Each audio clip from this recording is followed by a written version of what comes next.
Good morning from the garage. Rain's forecast today has kept me off the scooter. I think been out the last couple of weekends. St George's Day, could have gone on one of the St George's Day rides, but I decided to have a quieter day in, catch up on a couple of little garage jobs. Julie's scooter, that's gone into Reed Speed to have pre-trip service for our long trip around Europe in probably only 5 or 6 weeks time now, getting closer. Need to check mine over, but got a couple of little jobs to do on the PX here, and need to change the speedo on my GT. Just a couple of little bits of routine day-to-day maintenance really. Also, happy birthday Vespa, 77 years today since production started, and has been continuous ever since 1946. So that's a pretty good record in any manufacturing history. Still going strong as well, still made in Italy, still made mostly out of metal. Still got the engine at the back and a single-sided front fork. So we're keep rolling on, and maybe we'll see what happens for the 80th birthday. We're really hoping it could be a really big Vespa World Days for the 80th celebration of Vespa, and no doubt there'll be a new model. Mine's the 75th anniversary, the gold one. No plans to change that in the near future either.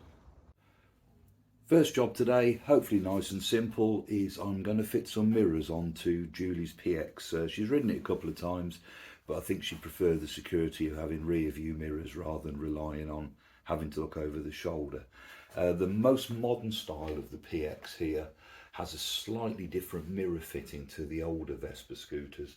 Older scooters would normally have a bracket that clamps underneath the headset and the mirror attaches to the bracket. Because these have got the hydraulic disc brake assembly here, you can't fit the bracket in and have room for the mirror, so they fit through the headset. For some reason, at some point, the mirrors have been taken off this scooter, probably because they do look a bit better without the mirrors on. But someone's actually taken out the fitting brackets that go inside the headsets. But thanks to my friend Andy Butler at Scooter Solutions in Ilkley, we've managed to locate the replacement spigots that screw down through into the headset and then allow the mirror to be fitted like so. Sounds simple, doesn't it? Let's see how we get on, but shouldn't be too difficult. But I really couldn't understand why somebody's actually taken these out and discarded them when they could have just sat inside the headset, I guess. Perhaps the bolt would have stuck out the top and spoilt the overall look. But mirrors will go back on, and I'm also going to change the handlebar grips because, might not be able to see from this one, the chrome end of that one's missing, which is a bit frustrating, but little things like that do frustrate me. So we'll just get that changed as well.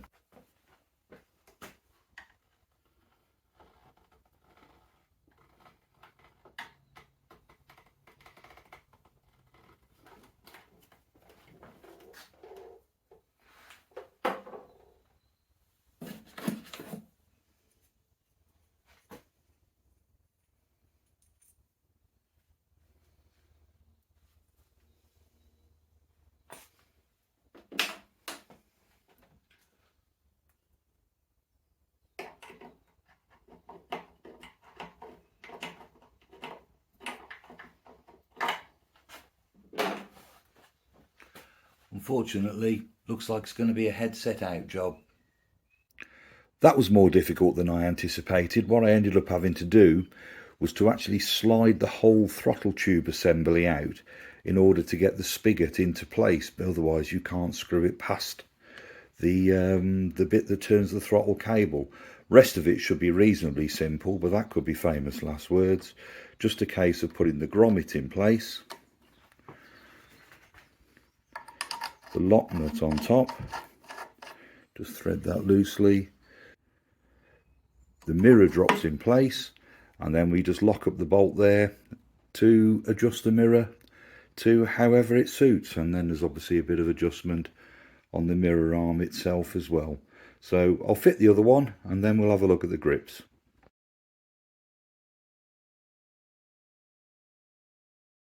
Another supposedly quick little job I'm going to do is fit an old screen I've had. It's been on 2 previous GTSs onto here. I prefer the look of these without a windscreen.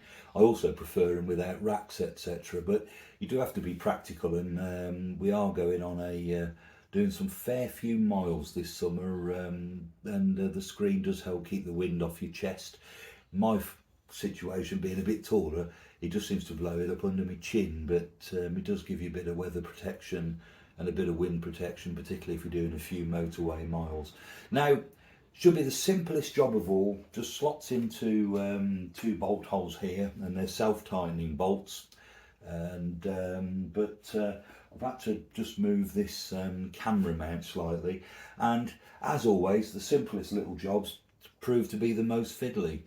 More so because why is it seemingly impossible to find an Allen key that fits when you just want to do a little quick readjustment? And it's taken me longer to find the Allen key than it has to actually move it. But on with the screen, I'll just grab it, offer it up, and if all goes well, it should fit straight away.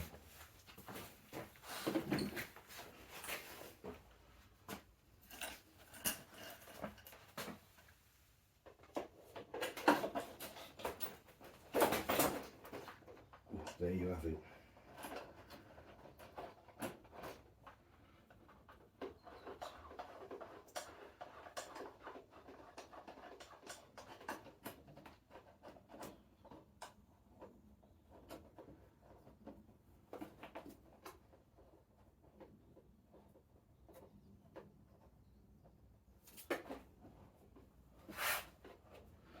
Nice and square, got it finger tight. There we are. Resting just on the headlights around as well, rather than on the paintwork. On my last scooter, it just scratched the paint slightly just from the vibration. And single 17mm spanner, just tighten these bolts up.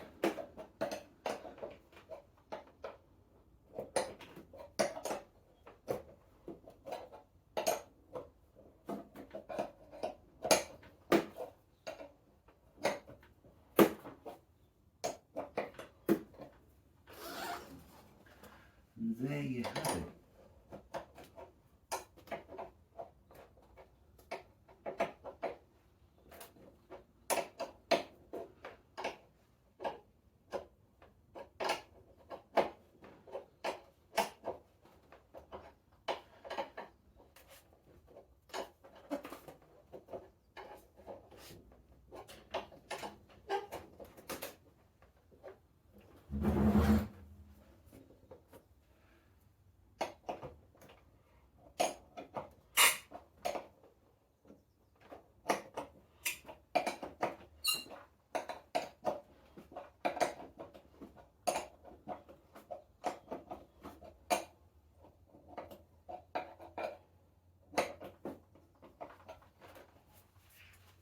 Not the aesthetically most pleasing, but it does a job and serves a purpose. Back again. Being as it hasn't yet started raining, I've taken a quick break off from the garage and whipped out and cut the grass. Pretty wet, the grass, but I managed to get a cut on it anyway. I'm sure you're not interested in that. This isn't Gardener's Question Time or Gardener's World, and I'm not Monty Don. But just bring me on to the weather. Isn't it annoying when you get a forecast that's bad weather and then it doesn't actually turn out to be as bad as it's forecast? Some people might say, yeah, that's great. But if you sort of make a few plans and you think, oh, it's going to be a rainy day, I won't go out, and then it doesn't particularly rain a lot, and you think, oh, bloody hell, I could have gone out today after all the weather we've had recently. But there we are. They get paid an awful lot more money than I do, I guess, and if I made as many mistakes as that, I don't think I'd have a job for much longer. Brings me on to another weather-related thing. Yesterday I was listening to the radio, and half listening anyway, and in my mind I heard on the news that Paul Weller, and I thought, oh, Paul Weller, I'm a fan, had been blamed for a dip in retail sales in March. And I thought, eh? And then it went on to say it was poor weather. So not only is my eyesight going, I think my hearing must be going too, but at least the mod father's not been blamed for poor retail sales. Next job I'm going to have a look at, hopefully I'm going to be able to do it, is to change the speedo on the GT. I'm not looking forward to this because the GT's an old style Vespa, which means that the headset doesn't split, so you've got to do everything through the headlight aperture. On this particular model, the headlight aperture is quite narrow as well, which means that there's not an awful lot of room to get the fingers in and you know, do up those awkward little nuts and bolts, etc. So we'll get it apart, see how we get on. It might be a quick look and put it back together, but I'm hoping I've got the perseverance and get that new speedo fitted, because even though the old Vespa speedos aren't that accurate, this one doesn't work at all. And it's just helpful just to keep a track of the or track even of the miles that you're doing as much as the speed. So without further ado, I'll get on and have a look.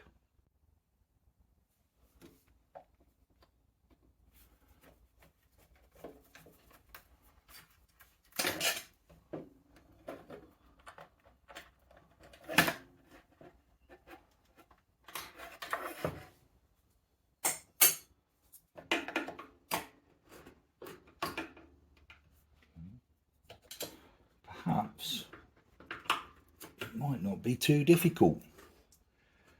Need to release the speedo cable, and then hopefully it should be just a drop out and drop in, but I'm not sure that bracket is actually the same as the speedo I've got, so I'll have a closer investigation first. By pushing the speedo cable up from the fork end, I've been able to release it enough so I can now get to the screw there. So I'm going to take it off and see whether this bracket is actually interchangeable with the base of the replacement speedo here. Otherwise there's nothing to clamp it back into the headset. But let's take a look. Well, with a little bit of fettling of the bracket, just so it sits squarer, and a nice big fat washer in there will hold all that in place. So I'm hoping that will have done the job and enable me to carry on. Let's try it and see.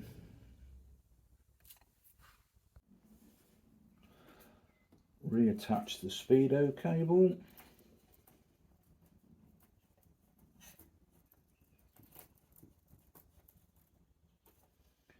I'll just tighten that up and try and get it to all fit back into place. Well, it's gone back in. Just got to try and feed the screw through, and hopefully it'll match up somewhere with the locating hole and pull it all tight. But looking good, looking good. Yep, that's all fit in very nicely, tightened down, tightened enough to compress the rubber anyway. I've been careful not to over tighten it and pull the bracket clear again. I don't think it needs it. I'm not going to reconnect the electrical wire because there's no bulb in the bulb holder anyway. So it's pretty dim and we'll never be able to see it in the dark anyway. So pop the headlight back on, and I might just take it for a quick spin up the road and see if the speedo actually works. That'll be a real result after all that effort, wouldn't it?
Well, I'm be reasonably satisfied with that. I've got a working speedo. Doesn't seem to be too inaccurate, although you wouldn't expect miracles from an old Vespa style speedo anyway.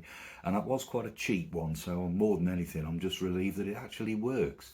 Brings me on to the next subject. I actually recorded that with my GoPro, but onto a brand new helmet, a Viper, sort of traditional old school style motocross helmet. Reason I bought that is I'm having a bit of neck trouble, and that one's really lightweight, so nice fiberglass lightweight helmet, but also without having a visor. When I'm sort of recording with the GoPro on the chin mount, my other helmet, the visor is either fully shut or fully open. There's no in between, so it's not really that practical. So with this giving you sort of the benefit of an open face helmet, which I've always preferred to ride, but with the chin protection, which is obviously makes good, safe, common sense to do so. Pair of goggles or glasses underneath, fair bit more wind noise. Perhaps it's going to be a summer solution, but also gives a nice mount for the camera. So all being well, I'm going to connect up the intercom to this as well from my old helmet, and so that Julie and I can still talk to each other. And with a bit of luck, I may have worked out a way of recording our intercom conversations onto the GoPro. Although some of the things that get discussed while we're riding scooters, particularly about certain driving styles and other road users, might not be repeatable, but we'll try it out, and hopefully I've got a solution there that will make some of our riding videos a little bit more interesting. So all being well, there'll be some decent content coming up soon. There might not be for a couple of weeks. We'll be off on our big trip at the beginning of June, and that's a 3-week trip going to take us through the Alps, Austria, the Dolomites and Switzerland for some various events that are going on. And I'm really hoping we can get some good footage and some very interesting videos. Please subscribe, and that will keep you up to date with what's happening and anything new. Give this one a like if you've enjoyed it. Any comments, particularly about my slightly rudimentary mechanics? I'm certainly no mechanic, but I'm learning as I go and working some of these simpler, smaller jobs out. So yeah, give us a like, please subscribe, and thanks for watching, and see you next time.